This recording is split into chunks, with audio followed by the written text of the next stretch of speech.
Good morning, everyone. I would like to begin by acknowledging that we are in Treaty 1 territory and the traditional homeland of the Métis Nation. All individuals entering city-operated facilities, including City Hall, are required to wear a non-medical face mask. Those at the table are not required to wear masks while sitting as long as they're distanced 6 feet from anyone else. Once you leave your seat at the table, you must put your mask back on. As directed by Manitoba Health, we're requesting people avoid close contact within 2 meters with anyone showing symptoms of a respiratory illness, such as coughing or sneezing. If you are experiencing flu-like symptoms, we are requesting that you excuse yourself from the room. The members of the panel today, to my left is Ms. Carrie Linklater, and to her far left is Harvey Diamond, and my name is Brent McIntyre, and I'll be chairing the meeting. Our secretary is Michelle Neepin, and our assessor is Merrick Froelich. We will be hearing applications for revision of the assessment roll in accordance with the Municipal Assessment Act. The matters for which revision is requested have been described in each application, and we will limit discussion to those matters. The statements that are made at this hearing are sworn testimony, and anyone speaking to the matters must be sworn in. Be advised that comparisons of assessments of properties are not considered evidence of market value by the Board of Revision. The Board of Revision is appointed annually by Council and is independent of it and the City Administration. It makes its decisions on the basis of the evidence provided at this hearing and issues a written order that will be mailed to all parties as soon as possible. Please note that the Board's decisions with respect to an application may be appealed to the Manitoba Municipal Board if the matter pertains to assessed value or classification, or to the Court of Queen's Bench if the matter pertains to the application of exemptions from taxation. Should you wish to appeal,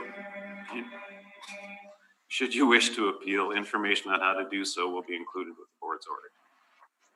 With respect to the hearing process, I will confirm the matters to be addressed with each applicant following the swearing in. We will then have the assessor's testimony followed by questions that the applicant may have, and then the applicant's testimony followed by questions. Each side will have an opportunity to summarize if they wish. Once all of the evidence about an application has been brought forward, the applicant may leave. The process will repeat itself for each item on the docket today. The session will close after all the applications have been heard, and the Board will deliberate in private and make its decisions. You will receive the order by registered mail as soon as possible. As information, all public hearings are live streamed, recorded, and will be part of the public record. Use of cell phones is not permitted except by approval of the chair. Thank you. First, Les, if you'd like to.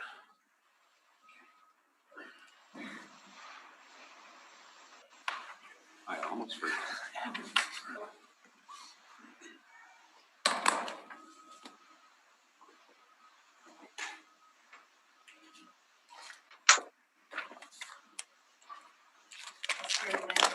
Yes.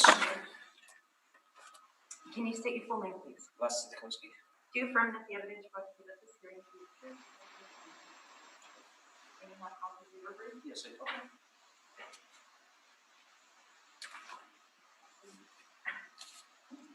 Should I stand? Can you state your full name, please? Yeah, it's Merrick Froelich. Do you affirm that the evidence about to give at this hearing should be the truth, the whole truth, and nothing but the truth? Yes, I do. Thank you.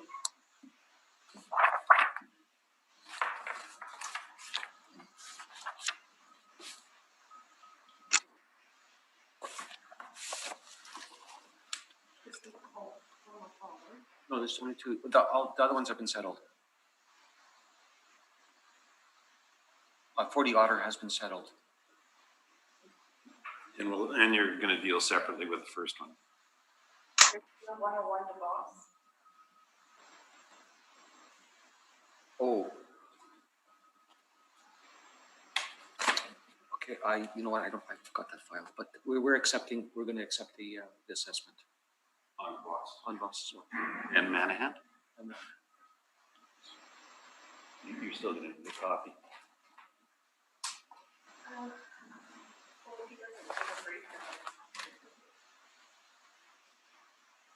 Okay, let's proceed with the first one on the docket, 1230 Manahan, and Merrick, you can go ahead. File number is 20472. Roll number 03065 985 200. The assessed value for 2021 is $766,000 using a reference date of April 1st, 2018. Building type is an inventory warehouse. There are 7 different premises here. It's a 2-story building built in 1998. The wall height is 12 feet. Land area is a 7991, and the leasable area is 7,662. We are asking that the value be confirmed as per the 2020 board order. If you look at page 2 of my document, this property was at a hearing on Friday, November 15th of 2019. The property at 1239. The assessment was confirmed based on the assessor's evidence, and we're following through with that position as well. As you can see on page 3, property owner has been compliant with regards to filling out the 2016 and 2017 income and expense mailer. And there's also a sales history for this property, where it most recently sold on July 9th of 2013 for $650,000. So when you look at July 13th sale of $650 and an assessed value of $766, 4 years later, or just under 4 years later, I think our assessed value seems pretty fair. On page 4, we have some pictures of the building and the location of it with the overhead view on page 5. You know, pretty basic multi-tenanted inventory warehouse building.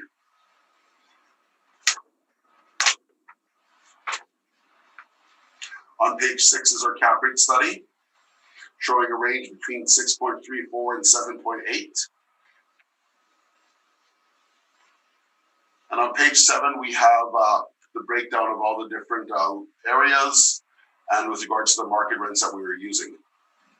So we have a total leasable area of 7,662 and a potential rent area of 48,860. And let me just do the math here. So we're having a net rent of $6.37. The vacancy loss for the southwest quadrant is the best in the city at 2.5%. We have expenses of 2%, the shortfall of $3.75, which is important that I'll share with you later on, to come up with a net operating income of $45,967. Utilizing a 6% cap rate, we come up with a market value of $766,000. What I've done here for my comparables is we got a range of similar size office areas in the southwest quadrant. Because as you can see by the breakdown that we have, you know, the sizes variety range in this building from 271 to 2431 on page 7.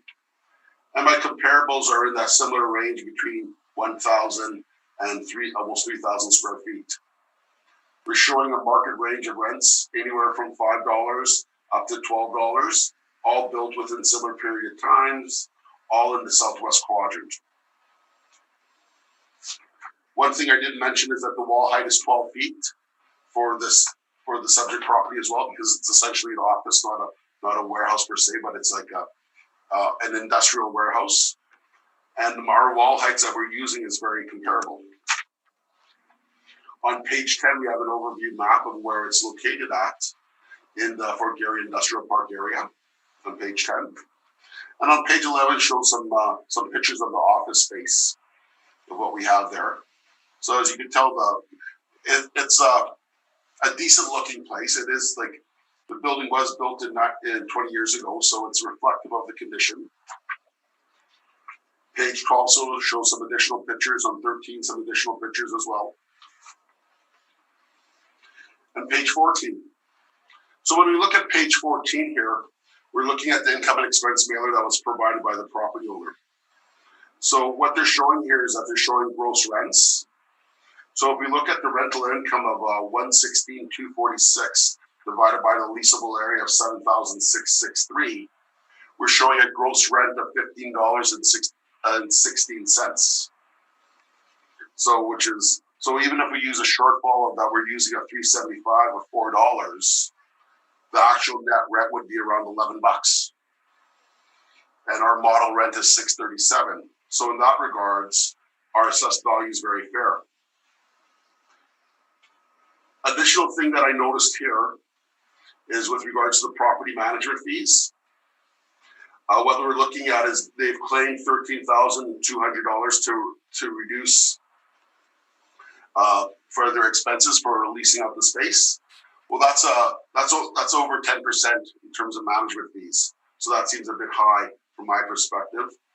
And then when we look at so if that's a bit high and we're looking at the net operating income of $42,868 at on the bottom of page 14, ours is slightly higher, but it's within the range because if you take away some of those expenses, our net income of $45,967 seems pretty reasonable to me. On page 15 shows just the breakdown of all the spaces being listed. And it shows that it is a gross rent and all the expenses are paid by the landlord.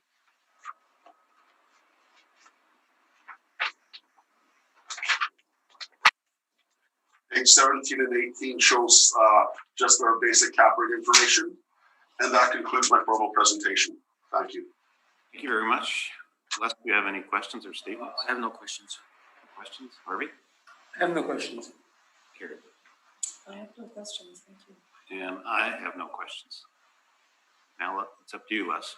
So just would like to advise the panel and Mr. Froelich that we do accept the assessed value as shown currently. Okay, thank you very much. That concludes that item. The next one on the docket is 1221 Sherwin Road, and Merrick, you can proceed.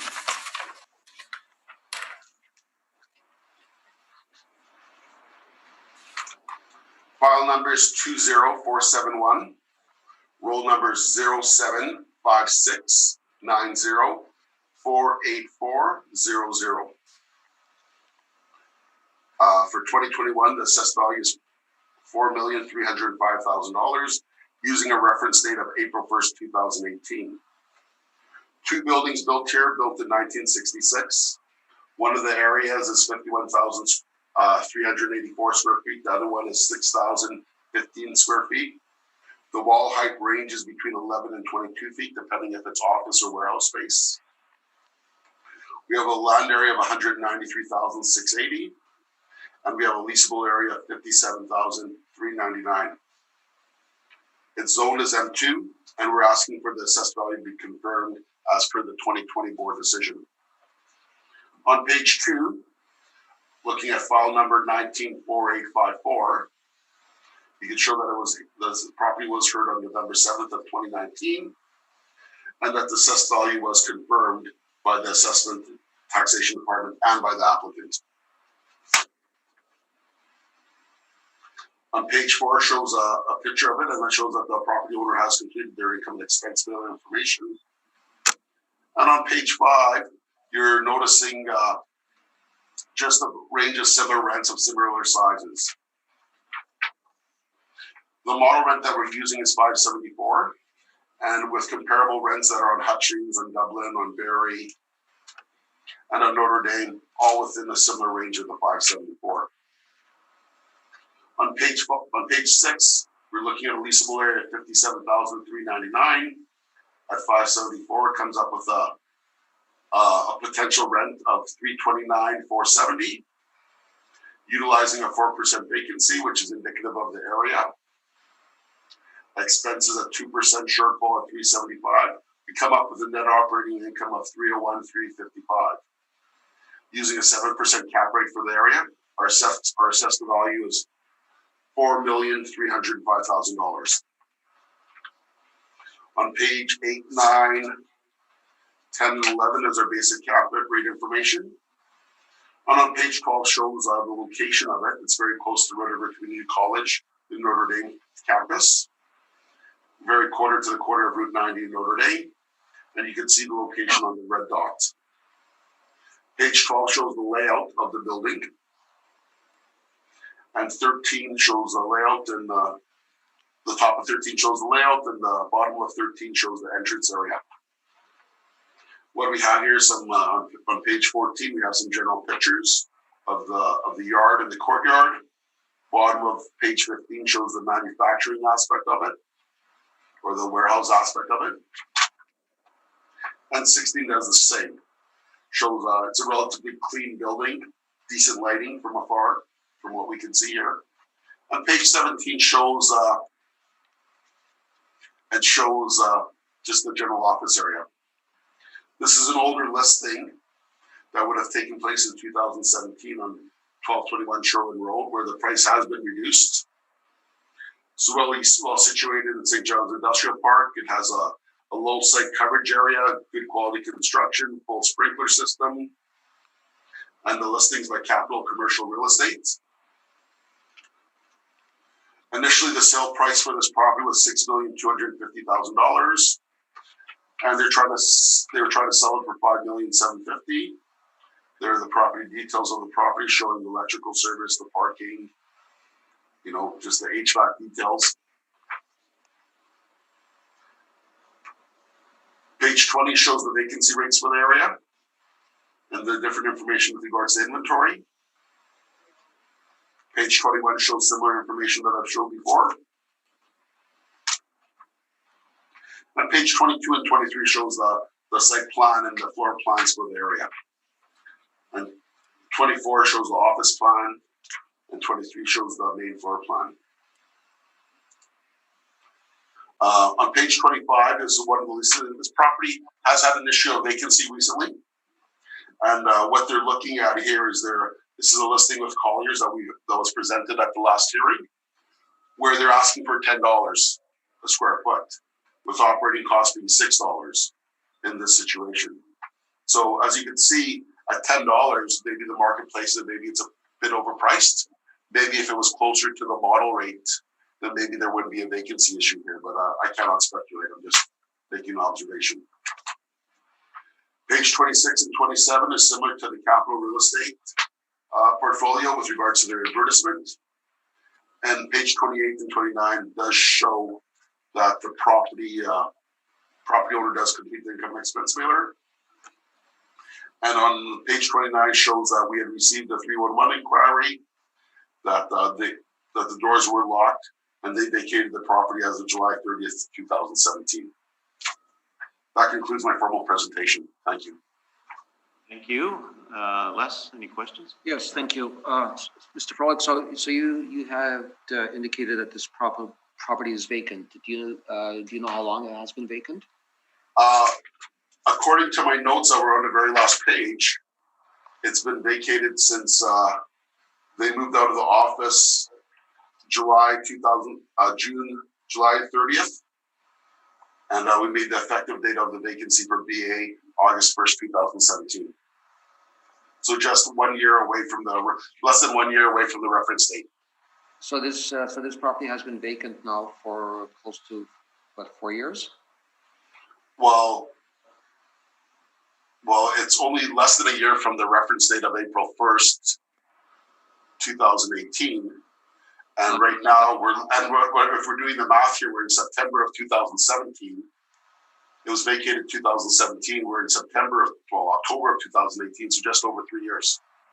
I'm sorry, I didn't quite catch that. Can you? 3 years less. 3 years, thank you. Not 4. And how long does a property need to be vacant in order for the department to apply the chronic vacancy allowance? Well, what we do is the chronic vacancy allowance in this situation is that it's my belief if they were listing the property at $10 a square foot, then this property wouldn't be vacated for such a long period of time. Because I think it's overpriced in the marketplace, what they're trying to lease for. So they're trying to get a tenant that's willing to pay $10. They may get it, but market evidence shows that the $10 that they're asking is a bit high. That's almost twice as much than our model rate of $5.74. So maybe if they were asking $7 a square foot, it wouldn't be vacated. But I mean, you're not privy to any information or any potential tenants that might be negotiating with the property owner. Is that correct? You're not privy to any of that information as to Well, I'm not the listing agent for the property, but I'm looking at comparables in the area. And in my opinion, for a building built in 1966, that the listing agent and the property owner is trying to ask for a rent that's higher than what's the marketplace is willing to pay for. And so if they had asked for a lower rent, then it's my belief that it wouldn't be vacated. It wouldn't be vacated at this time. Because again, market evidence shows that we're using a 4% vacancy, I believe. Yeah. Do you not think that any potential tenant would know what the current market rents are in this area, and if they would be interested in this particular building, that would arise and they would provide that information to the listing agent and argue for a rate that is more in line with the market rents? Well, it all depends on how motivated the owner is to get a tenant into that space. If they were asking for less than $10 a square foot, maybe closer to 7 or 6, then I don't think the vacancy would be an issue here. Just getting back again, I'm not sure if you answered the question about the chronic vacancy allowance. How many years did you say property needs to be vacant? Well, this is a model-generated vacancy, I believe, like in this situation, chronic vacancy wouldn't apply here because they're asking. If we look at the information at hand here with regards to the sales listing and to the listing, the lease listing for this space, they're overpricing. And I think what we've provided here for comparable, I haven't provided rents that are $10 because if you look at my comparables that we have for the area, most of them are older buildings. Okay, but the rent that you use is a model rent, right? All of the other parameters are based on your models. But the question you still haven't answered the question that I was asking you about chronic vacancy. How long does a building need to be vacant in order for the department to apply chronic? Well, usually one example that I'll have, and I know agents will have a position here. When I was dealing with office properties, there's an OFB property at the corner of Grant and Keniston, right across from the Super Value. And there's an OFB property, and it's a nice OFB property. And what happened, it had a very, very low vacancy rate. And so I did a 5-year analysis. So in that situation, the business owner made the decision to have a lower rent than market rents because what they were receiving was lower than what the marketplace had indicated. But they made the business decision to have a lower rent to ensure that they would have long-term tenants that wouldn't leave. And even though at the time, I do believe the OFB vacancy rate was 5%, the actual vacancy for that building was like 2%, very, very low. So in that situation, we had a model rent of 5%. I respected the model's decision. And even though I had argued for the reason why the assessment was fair is because the vacancy rates were very, very low, they made a business decision to have lower rents than the marketplace to have a lower vacancy. In this situation, the argument's the exact opposite. They're seeking a higher rent than what the marketplace is asking for. The comparables that I had are, within the just around the $6 range, and they're asking 40% more than the marketplace. So chronic vacancy does not apply here because they're overpricing themselves in the marketplace. So we wouldn't do a deduction on that because if they had leased this property asking for maybe $6, $7, and they had the 25 and they had the vacancy for 3 years, like usually we wouldn't apply a chronic vacancy rate for 3 years because when this property was owner occupied for the previous period of time, you're always going to have some vacancy here, but we didn't go to zero. We honored what was taking place in the marketplace with regards to vacancy. And so to answer your question for the third time is that there are no adjustments in the situation for the vacancy that's currently taking place for this building. Well, Mr. Froelich, that's not the actual question I asked about. Can I adjustments. rephrase the question? I think to move on. Does the department have a guideline for chronic vacancy? And when they... It's subjective. It is subjective, but when we do look at things, because then we'll do a site-specific evaluation. And in this site-specific evaluation, I know some of the parameters that I use is I usually look at over 3 cycles. So I would look at the vacancy levels that would have been used in 2018 and 16, starting from a 2013 mailer, to make that decision that what I believe in.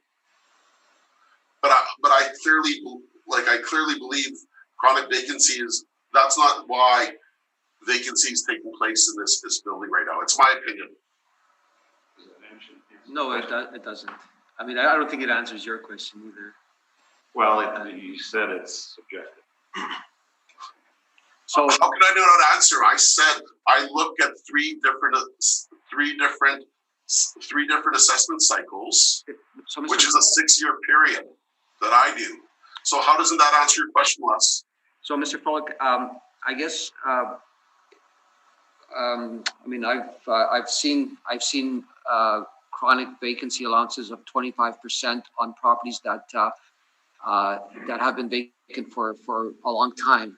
Am I correct in saying that a chronic vacancy allowance of 25% would be an allowance that would be applied to a property that has chronic vacancy?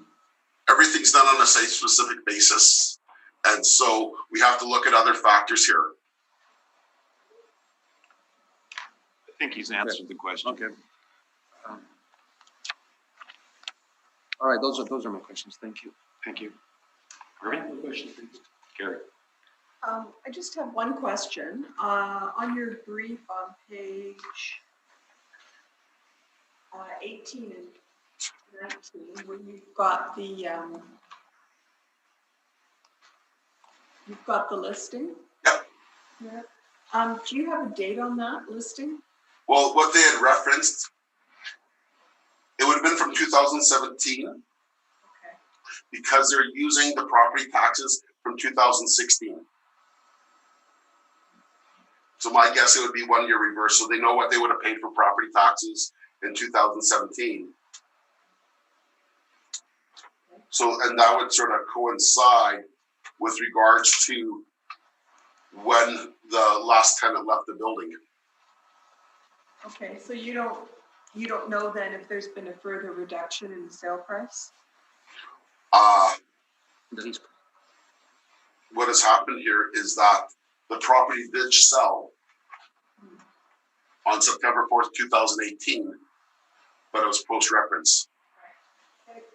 Thank you. And I have no questions. Wes, you can proceed with your presentation. Thank you. So I'd like to turn to a brief on page 5, which is the workup, and because this particular building has been vacant since 2017, and it's currently vacant. I actually drove by the site just several weeks ago and saw that it was still vacant.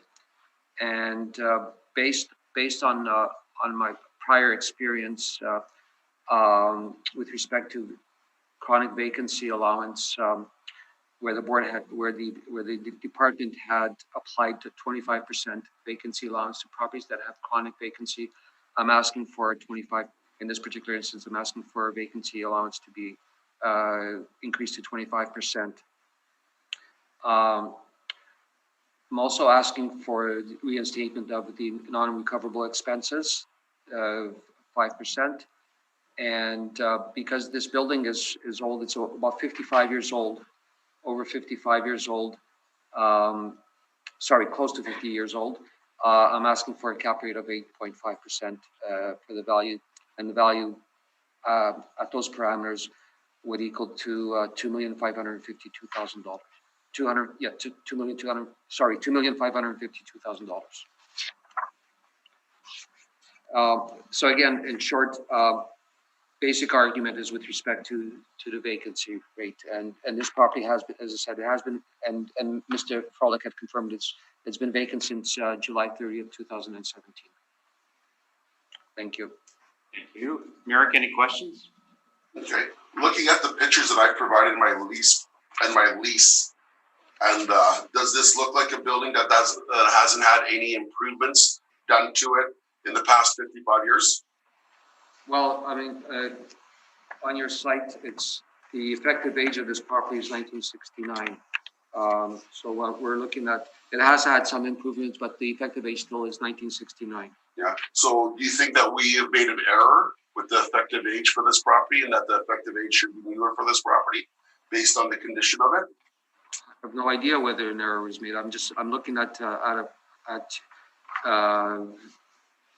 fact that this property's age is 1969. And you take a look at page 3 of our presentation. That is printed directly from the Winnipeg assessment site. Right at the top, it says the year built 1969. Do you have any market evidence showing that a $10 rent that they're asking for is indicative of a building that should be renting, that was built in, say, 1969, or that a $10 rent is indicative of the market rents for this type of building in the area? You know, we're accepting your model rent of $5.74. We have no argument with respect to that. The only arguments we have are the main argument is with respect to the vacancy allowance. As I said, we'd like to reinstall the 5% non-recoverable expenses and increase the cap rate because of the age of the building. Okay. Is there I guess my last question is why would the listing agent try selling the property for $5 million and you're asking for $2.5 million? That's like 50% less than what the owner's looking for. Well, I'm just looking at the facts. I'm looking at the fact that this building has been vacant for such a long time that when I spoke to the manager about 6 months ago, he had indicated that there are problems with the roof. The roof required substantial investment, but I'm not sure. I'm just speculating, just like you're speculating about the tenancy listing. Why it's at $10? Why isn't it at a lower value? I don't know. I haven't spoken to the leasing agent. I have no further questions. Thank you. Harvey? So, Mrs. Kowski, a year ago, this was before this board, and I'm the only panel member who didn't hear it a year ago. Who's here today? So, I guess my first question is last year's assessment by the board order being appealed by the applicant? Sorry, why is it being appealed? Has it been appealed? Last year's assessment. You mean last year's order? Has it been appealed to the municipal board? Yes. Not that I'm aware of. Why? I can't answer that question. Okay. And what is different today? Because basically doing the same. Well, what is different is that. Let me finish my question. Sorry. Because we basically have the same parameters that we had a year ago before us when this board considered this matter, and it could be before us again. Certainly, I'm sure I'm a new face on it, but otherwise, that shouldn't really matter. So what has changed in this last year? Well, the biggest difference is that the vacancy continues. The building is unoccupied, and to this day, it had been unoccupied when it was appealed in 2020, and that continues. So the owner is now asking for a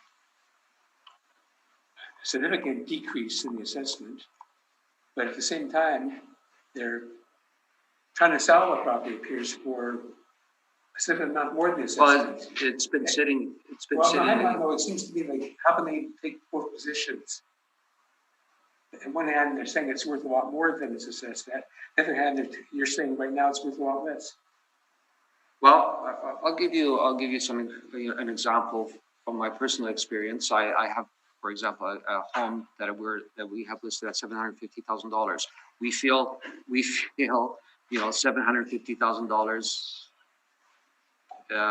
is the correct amount to ask for. We've been getting offers around 700,000 or less. So, Should I accept them? I'm not accepting them. No. I don't know. Personally, I'm not accepting them. I'm not sure what the rationale in this case is. Usually, I think the only reason why a property doesn't sell is there's only one reason, and that it is because it's overpriced. That's usually, which is probably something that you should be maintaining right now, insofar as this application is concerned. We don't know how much it's overpriced, but it appears that maybe it is, and maybe too the rent is overpriced as well, as Mr. Well, I think indicated. as we had exchanged ideas with respect to that, we don't know what is in the mind of the owner asking why he's asking for $10 per square foot. If the model rent suggests that the market is somewhere around $5-6, $6 or $7 a square foot, let's say. I have no idea why. Well, maybe what he's saying is he thinks it's worth 10. But maybe it's overpriced. But you think it's worth a lot less than that. You think that the model of the city's using is actually fair. So if that's the case, you probably should be asking for a lower rate. But anyway, okay, I think you've answered my questions. Thank you. Thank you, Carrie. I have no questions, thank you. And I have no questions. So that concludes 1221 Sherwin Road.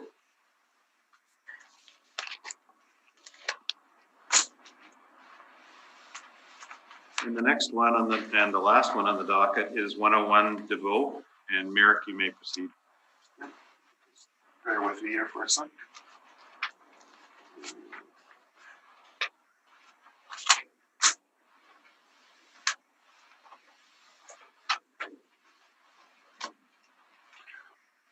File number is 2470. Roll number is 0306 0072 for 2021, the assessed value is $1,422,000. It's there are two buildings here, one story. Built, the actual years built is between 1963 and 1974. We have a wall height of 22 feet, and the property is zoned as R5 rural residential. We have a land area of 183,947, and we have a leasable area of 25,834. This shows a planned leasable area of 7.49, which is much higher than the standard. We're asking that the assessed value be confirmed as per the 2020 board order that had taken place on February 13th of 2020. The details are shown on page 2, where the decision was based on the evidence provided by the Assessment and Taxation Department. On page 4 shows one of the pictures of the building. The property owner has been compliant in filling out the income expense mailer. And there was a sale of this property in 2003 for $335,000. On page 5 shows that the property is on for lease right now at this time, showing the 25,935 square feet of freestanding place and 4.1 acres of fenced yard. Page 6 shows just an overview where it's located at, very close and easy access to the perimeter highway and Pembina Highway. And page 7 shows some pictures of the warehouse space, the open spanness of the warehouse area, and what they're looking for in terms of a net rent and post reference.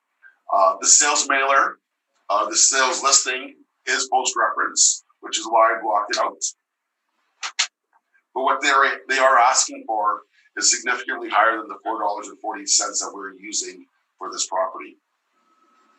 What I've done here is I've taken some other rent comparables that are in the neighborhood. They're of larger sizes. There's a range being from 1974 up to like 2014. But the rents that I've provided here on page 8 are significantly higher than the $4.40 that we're using. And I actually, as I go through this presentation, I actually believe that this property is under assessed at this time. That's my opinion moving forward. On page 9, what we're looking at is we're looking at showing the 25,834 square feet using a rent of $4.40, using a vacancy of 2.5% because, like I had stated previously, the Southwest Quadrant has a very, very low vacancy rate. They come up with an effective gross income of $110,828. Using expenses for 2% and the shortfall 375, we come up with a net operating income of 106,189. Using a cap rate of 7.5%, we come up with a net operating income of $1,415,853. We have not put any additional land value. So there, and if looking at the floor plan that I have, that I'm showing on page 5, you could see there's tremendous potential here for development. And you can see on the left-hand side on page 5, there's some storage trucks that are there. Crane is actually using that as a storage space, and they're actually getting a rent. The property owner is getting a rent to rent out the storage space, which I will show on the mailer later on. So we're not including the additional income of the rental space on this property. There should be additional land value added. And when we activate building values, so when we look at the property per se, and there are pictures, so back on page 5, I'm sorry for bringing you back over here, you can see all these storage bins that are taking place. These are detached structures that also add value to the property. So what we've done here, we've only included one of them for $6,000. Meanwhile, if I actually added the value on page 11 of all the detached structures, the value of the steel grain bins are $122,000. We're not including that. We're only adding $6,000, but they do have tremendous value. What also should be included here is that the parking that they're leasing out works out to $9,600. I will show you the income and expense mailer in a bit, but I just wanted to show some additional pictures that we had. So on page 17 shows an overview map, additional one, of where it's located at. And then you can oversee on the bottom of page 17 all those grain storage bins that we're looking at here. Page 18 shows some additional pictures. And page 19 shows the floor plan of what the building gets at when it was initially built.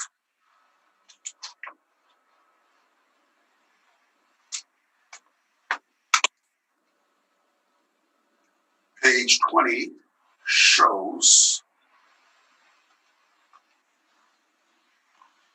the income and expense mailer provided by the property owner. And ironically enough, if you actually look at the net rent that's been listed here and the rental income, it works out to $5.54. And our model is $4.54, and our model is $4.40. I'd also mentioned the parking revenue of $9,600 that hasn't been added to the property. So looking at it overall, it does seem to be, we seem to be within the marketplace. I just want to check one additional bit of information here. Another point of consideration is on page 20. They're showing a net operating income from the 2017 mailer of $121,893. If we look at our model generated income on page 9, we have 106, 189. So we're actually $14,000 less than what they reported for assessed value, which is why I believe this property is underassessed. And on page 21, it actually shows like the rent that they were receiving for the building, showing that it's a net rent, and showing the crane towing where they're actually leasing out the space. So for $800 times 12, which is $9,600, which I had stated before. And the final bit of information that I have showing that our assessed value is being reasonable. In 2018, this property was on appeal, and the assessed value was confirmed at $1,373,000. And the current value that we have for it is only a 3.5% increase, which is less than what has taken place in the marketplace. That concludes my formal presentation. Thank you. Thank you very much. Les, do you have any questions? So Mr. Froelich, just so that I understand fully, you're not asking for an increase. You're asking the board to confirm the current assessment. That is correct. Good. Thank you. That's the only question I have. Okay. Harvey? I have no questions, thank you. Carrie? I have no questions, thank you. And I have no questions. Les? So I'm asking the board to accept the value of this. Okay, thank you very much. Thank you. And that concludes the hearing this morning. Thank you, everyone. Have a good day. Thank you. Thank you.